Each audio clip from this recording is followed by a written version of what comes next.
नमस्कार। आपको खास आज कार्यक्रम में लाइव 24 न्यूज पे मैं दिखाऊंगा। खास प्रोग्राम चल रहा है ठाकुरगंज विधानसभा सीट से आशालता हमब्रम जी हमारे साथ जुड़ी हुई हैं, जेएनएम ज्वाइन कर चुकी हैं। लगातार जो है बीजेपी की कार्यकर्ता अच्छी खासी भूमिका निभाती हुई नजर आ रही थी। आशालता जी जो है इसलिए पार्टी को छोड़ा कि पार्टी में कुछ कमियां दिखने लगी, पार्टी की जो है बेहतर व्यवस्था लेकर नहीं काम कर रही थी, जिसके कारण इनको लगा कि नहीं वहां क्या कुछ है। हम आशालता जी से बात करेंगे और जेएनएम का भी दामन थाम चुकी हैं और इस बार जो ठाकुरगंज विधानसभा के प्रत्याशी भी हैं जेएनएम से लड़ेंगी, झारखंड मुक्ति मोर्चा पार्टी से लड़ेंगी। आखिर पार्टी में क्या खासियत इनको लगी जो इस पार्टी को ज्वाइन किया इन्होंने, सारी मुद्दों पर हम बारी बारी से पूछेंगे इनसे। और जो है हमारे साथ पार्टी के जो है जिला अध्यक्ष जी हमारे साथ हैं, इनसे भी हम शुक्ल मुर्मू जी हमारे साथ हैं, हम इनसे भी बात करेंगे। महिला जो है मैडम के साथ जो है महिला कार्यकर्ता भी जुड़ी हुई हैं। लगातार जो है बिहार में विधानसभा चुनाव को लेकर सरकार की नीति क्या बन रही है, नीतीश क्या कुछ कर रहा था, अपनी जो व्यवस्था पर कैसे काम कर रही है, सारी चीजें हम दिखा रहे हैं आपको। लगातार पूरे विधानसभा में क्या चल रहा है। बिहार में विधानसभा चुनाव है, सरकार की बागाडोल है। एक तरफ सरकार विकास के नाम पर वोट मांग रहे हैं तो जनता विकास कितना हुआ है वो जनता समझ रही है। चलिए हम लोगों से जानकारी ले रहे थे, अब हम जो बात करेंगे आशालता जी हमारे साथ हैं। मैडम लाइव 24 न्यूज में बहुत बहुत स्वागत है आपका। धन्यवाद। मैडम आप जो है जेएमएम पार्टी क्यों ज्वाइन की? बीजेपी में थी, इतनी अच्छी पार्टी थी, विकास पे तेजी दिखाया जा रहा था, छोड़ने का पीछे रीजन क्या है? विकास का सिर्फ नाम है, धरातल में अभी तक कोई काम नहीं हुआ है। हमारे ठाकुरगंज विधानसभा क्षेत्र में आकर के आप लोग देखिएगा कि रोड नहीं है, जल नल का प्रोग्राम चल रहा था जी, लेकिन नल तो दिया है लेकिन जल नहीं गायब दिया है, अभी तक, जल गायब है। हाँ, और हमारा महिला भी बहुत मतलब ये है अभी असुरक्षित महसूस कर रहा है और उन लोग के साथ कोई भी मतलब आगे मदद करने के लिए कोई तैयार नहीं है कि अच्छा मैडम, महिला की जहाँ तक बात आती है, बहुत बड़ी बात आपने कही, हाथरस मामले की जो है काफी दिन नहीं हुआ है, बहुत नजदीक है। एक दलित परिवार की बेटी की जान चली जाती है, मारकर इसका जो रीढ़ की हड्डी तोड़ दी जाती है, रेप करके मार दिया जाता है।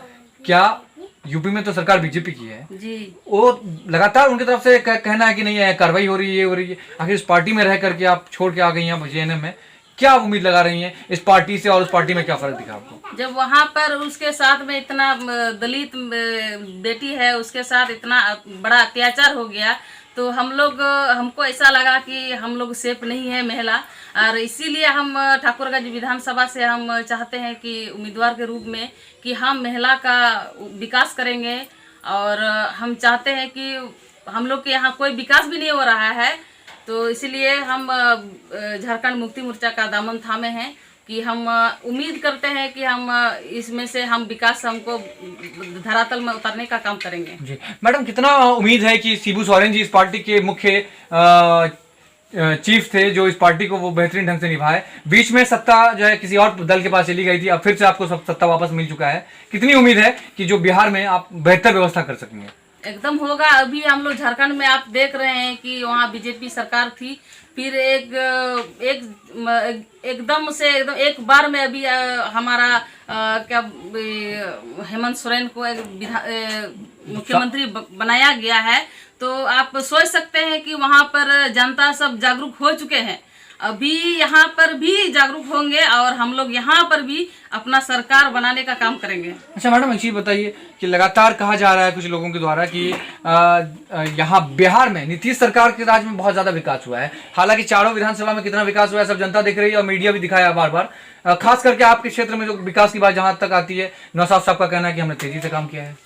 कोई भी विकास नहीं हुआ है, आप लोग देख सकते हैं वहाँ ठाकुर विधानसभा में या कोई भी विधानसभा में कोई भी विकास नहीं हुआ है। सिर्फ वो लोग अपना बोल रहे हैं कि विकास हुआ है, धरातल में जाके देखिएगा रोड मेन रोड से जुड़ा हुआ नहीं है।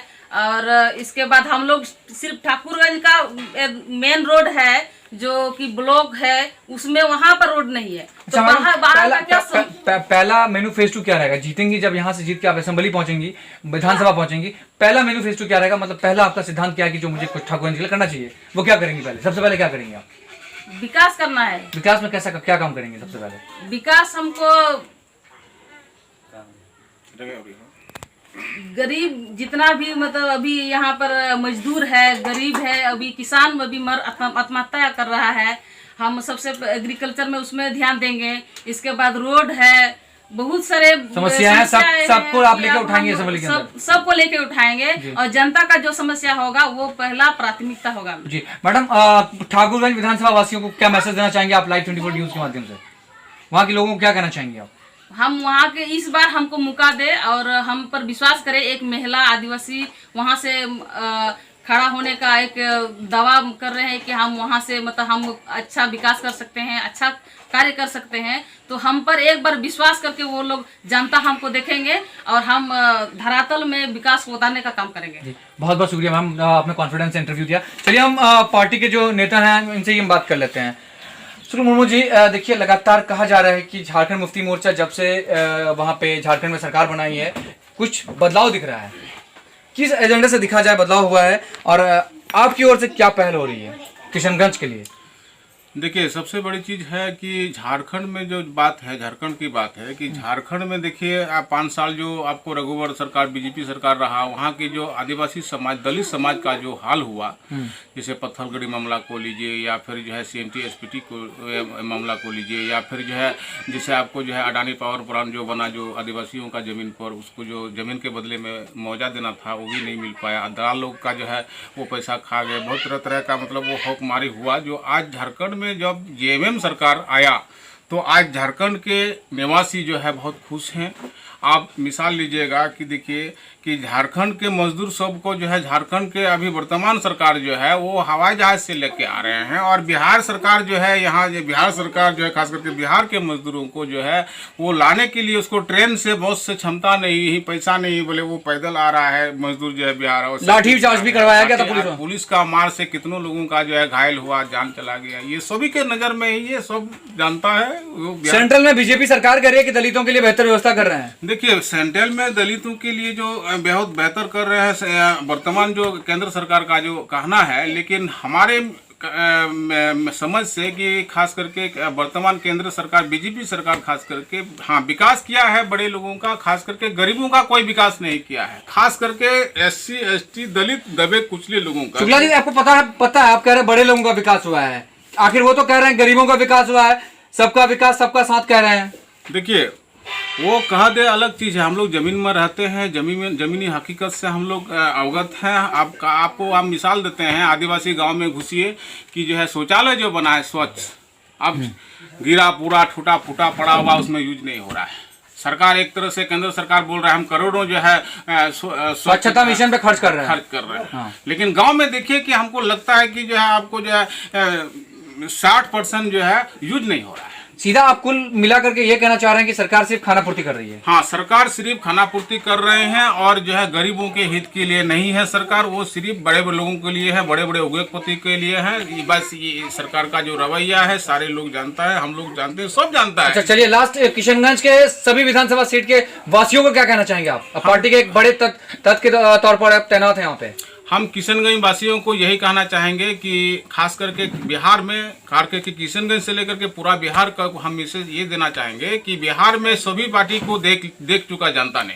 कांग्रेस गठबंधन को, बीजेपी गठबंधन को, आज 30 साल तक उन्होंने राज किया गठबंधन के तहत। आज जो है नीतीश 15 साल राज किया, जो है RJD गठबंधन जो है ये 15 साल राज किया। तो आज 30 साल में जो है बिहार का जो बेहाल है वो सुधर नहीं पाया।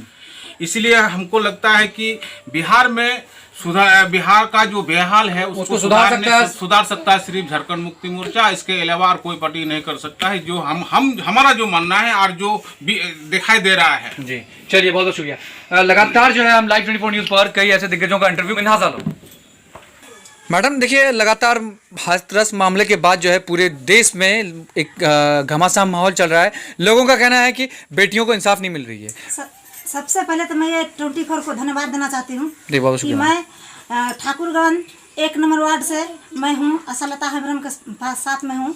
और विजय सर के मैं क्या बोलूँगी, आजकल के युग में जो नेताओं जो है सिर्फ अपना ही पेट भरने के लिए, अपना अपना झोली भरने के लिए अपना अपना काम करते हैं। इस गरीब बच्चाओं के लिए, गरीब बेटियों के लिए, गरीब जो लड़की पढ़ने जाती है उसको लिए क्या किया है सरकार ने, कि क्या दिया है सरकार ने? सरकार क्या देता है? बेटियां उधर गए और बेटी को उधर 4 आदमी छेड़छाड़ करते हैं, बेटिया को उधर रेप करते हैं, बेटिया को उधर मार दिया जाता है, काट दिया जाता है, पीठ का रीढ़ तोड़ दिया जाता है। क्या किया है सरकार ने? किसी को पकड़ के आज तक जेल में डाला है जेल में? बताइए, आप ही बताइए। हम लोगों ने अपने बाल बच्चा को लिए क्या करें? कैसे हम लोग सुरक्षित रहे? हम लोग गरीब हैं। माननीय प्रधानमंत्री नरेंद्र मोदी जी कह रहे हैं कि नहीं, सुरक्षा प्रदान की जाती है, जो गलत हरकत करते हैं उनको कड़ी से कड़ी सजा करी जाती है। सरकार बोल रहे हैं, सरकार तो वहाँ बैठे हुए हैं, यहाँ देख रहे हैं क्या हो रहा है, नहीं हो रहा है। जो कुछ भी दे रहे हैं अपने से नीचे वाले को पेट भर रहे हैं। और इस लॉकडाउन में हम लोग को क्या मिला है? 5 किलो का चावल मिला है। उस 5 किलो से चावल से हमारे को परिवार चला है क्या?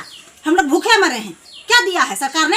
आदिवासी, बिहार, गरीब सब भूख मजदूर मर रहा है। इसीलिए हमने सोचा कि इस आदिवासी है महिला जो है हमारे साथ में, इस बार उसको हम लोग साथ देंगे और दे के देखते हैं। हम गरीब आदमी गरीब का साथ देकर उठाएंगे और देखते हैं कि इस बार हम लोग का साथ में क्या क्या होगा। बदलाव चाहते हैं। रोड, रास्ता, नाला क्या बना है ठाकुर में? जाके देखिए, कुछ भी नहीं बना है। सब कोई बेहाल है। बाल बच्चा से इधर से उधर बक रहा है। किसका क्या मिला है? सिर्फ अपना अपना झोली। मैडम पता है, आप कह रही हैं कि कुछ भी नहीं, बीजेपी की आइडियोलॉजी दर्शाती यही है कि हिंदुओं के साथ हैं।